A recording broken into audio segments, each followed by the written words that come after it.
Viewer discretion is not advised.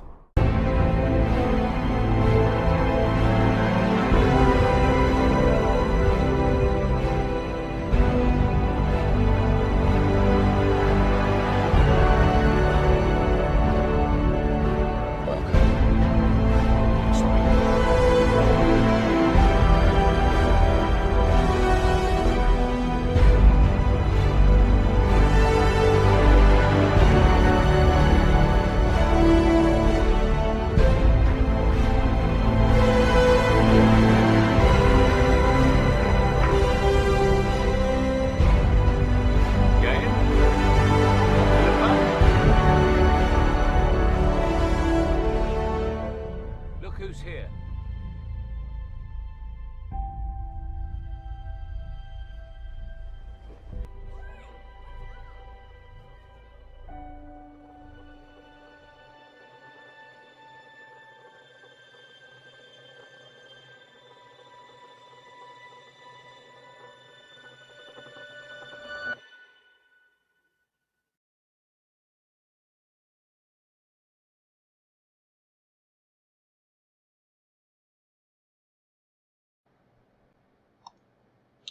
Most of you are familiar with cast-o-matic. A lot of people have used the free version. In this video I'll be talking about the subscribed version and all the options available there. Personally, I think the free version is very limited, and what you can do with it is probably not ideal for the school environment compared to the paid subscription. So first thing is looking at the cost of it and a couple of the different package options available. Here we've got the solo plans. So this is what I personally use at the moment. I just use the solo premier version. It's $4 a month. It's billed yearly, so if you just times it by 12, you pay it once a year. It's not actually a monthly subscription. And it basically gives you similar versions to the deluxe. There's a few extra things such as like the bandwidth. They both have the green screen filter now, which is particularly good. Previously, as of a couple of months ago, it didn't. And that was the biggest shortfall, so now that they've added that, it's quite good. If you go to team plans, then you've got a couple of different options. So depending on how many computers you want to use, say you wanted 10 computers set up with the software, you're looking at $9.50 a month, or for the slightly upper class version with a few extra features, you get the Team Premier for $17.50 a month. So if we were setting up a flipped classroom area or a flipped classroom filming studio, I would probably say just go with the solo plan and just have that one computer, if we had a computer there, set up with this Premiere option. It's a lot cheaper to just do that and everyone can cycle through.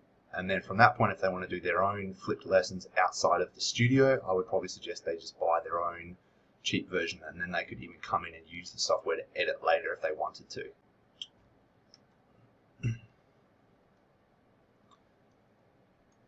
So this is an example of what the main page looks like on cast-o-matic. I've loaded in a video here that I've used, and I'll edit that shortly and you'll see what I can do with it. But this is basically what the screen looks like. So most of you would have already seen this. In terms of the features for the premium version, you've got quite a few. So we've got the cut option, obviously just cut out bits of film that we don't want, shorten things, whatever. Copy it, so you can copy a section. We can hide certain things, we can insert things, which I'll talk about in a minute. You can narrate over the top, so we can either import audio, so you can import a background soundtrack, or you can just narrate, so the film will play and it'll record just the voice if you want to redo the audio or do audio later once the filming is done.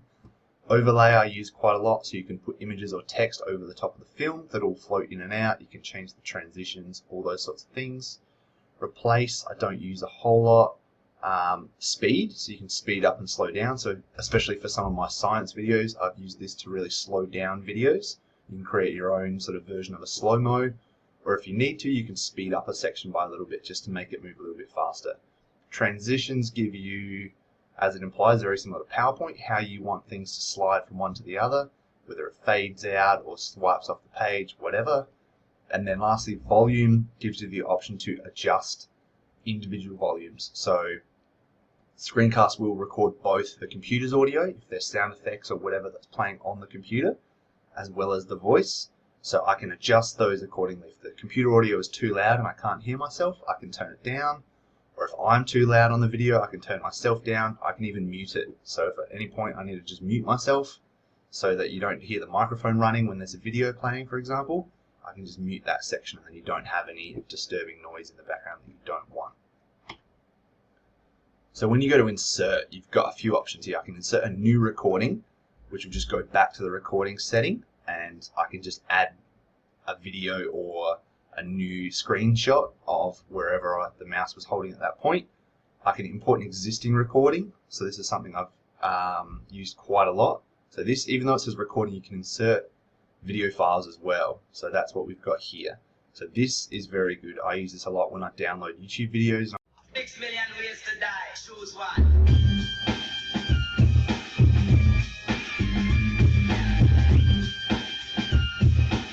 Import them into a flip lesson, or you can record your own lesson separately, then import it into another thing and create like a compilation or multiple pieces of a video rather than doing it all in one hit.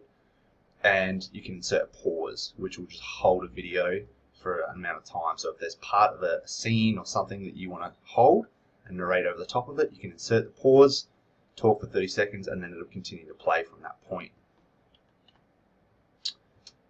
So overlay is quite good. Overlay allows you to use images. So an image can pop up on the screen. You can blur something if you wanted to blur a face that came up, say it was a photo of a student or a name or whatever. You can create outlines. You can insert arrows to point towards something. So if you were doing like maths or emphasizing on a paragraph in a literature article, you could use an arrow to show it. Highlighting text is pretty self-explanatory. You can have text pop up on the screen, and paste I don't use a whole lot. So speed, this is what I talked about before, and I'll show you in a bit more detail. You can speed up and slow down individual sections or individual parts of your video. It doesn't have to do the whole thing. You choose what section you want to speed up, and then you adjust how much you want to speed it up or slow it down by. Another thing that I can do is switch between the camera options. So at the moment I've got myself down in the corner, and while I'm talking, if I need to move it, say you were switching between a PowerPoint and suddenly your face is in the way, I can just drag as I'm recording and it'll create a gradual slide within the film. It doesn't create this real clunky jump between where you're trying to look at me. I can turn myself off. So I just click the button, and so you can still hear me, it still records, but you no longer have me in the camera. If I'm not needed or if the video is playing, I just turn myself off. The other thing, if I was using a whiteboard behind me and suddenly I need you to see the whiteboard in a bigger scene, or what's on the screen is no longer important, I can switch to full camera. So now all you see is my glorious face and you don't see the rest of the film. And I can switch between all of these while I'm recording. No.